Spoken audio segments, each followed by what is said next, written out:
abbracciamo la vita con amore. Ho sceso dandoti il braccio almeno 1.000.000 di scale. E ora che non ci sei, è il vuoto ad ogni gradino. Anche così è stato breve il nostro lungo viaggio. Il mio dura tuttora. Né più mi occorrono le coincidenze, le prenotazioni, le trappole, gli scorni di chi crede che la realtà sia quella che si vede. Ho sceso 1.000.000 di scale dandoti il braccio, non già perché con 4 occhi forse si vede di più.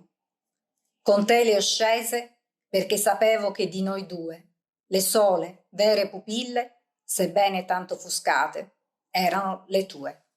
Eugenia Montale.